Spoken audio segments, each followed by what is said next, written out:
Contar que eu acabei de receber hoje um documento de intimação policial para prestar um depoimento, sem que se tenha dito qual é o número dos autos no documento de intimação, sem que se tenha dito qual é a autoridade judiciária, sem que se tenha dito se eu estou sendo ouvido na condição de testemunha ou de investigado, apenas dizendo que eu devo comparecer em razão de uma intimação decorrente de ordem de tribunais superiores, e sem que seja respeitada a minha prerrogativa parlamentar de indicar dia e hora para prestar depoimento.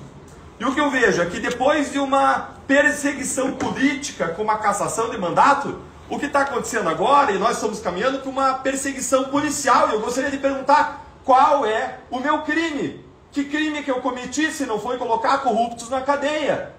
Qual o crime que um trabalhador honesto, um agente da lei, pratica no nosso país ao trabalhar contra os maiores corruptos do país? Para eu ser perseguido politicamente e agora existir uma intimação para depor sem indicação de objeto e sem respeito às garantias básicas que qualquer pessoa que vai prestar depoimento tem acesso no primeiro grau de jurisdição.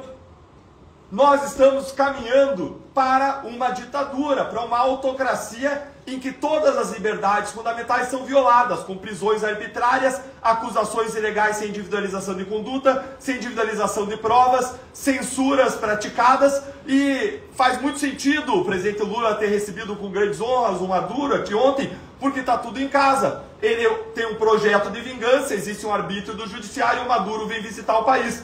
Nós estamos caminhando para um momento em que, se você quer democracia, você precisa deixar o país, precisa deixar o Brasil. Se eu fosse Eduardo Cunha, se eu fosse Aécio Neves, se eu fosse Beto Richa, tivesse desviado milhares, milhões, bilhões, como os grandes corruptos do país, como o próprio presidente da República, condenado em 3 instâncias, eu estaria livre com mandato.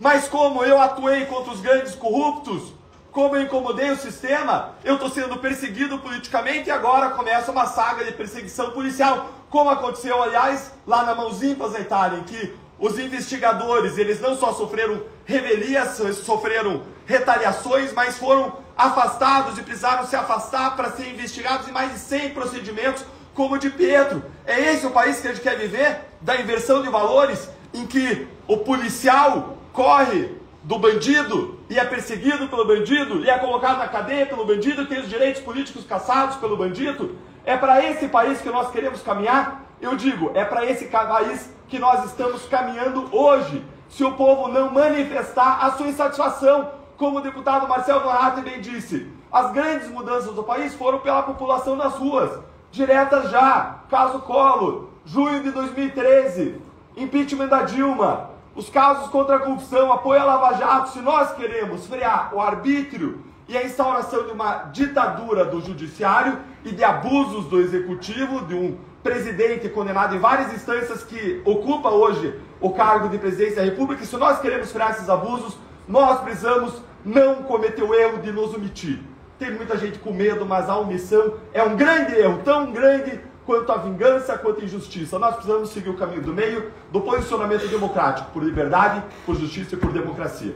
Muito obrigado, presidente.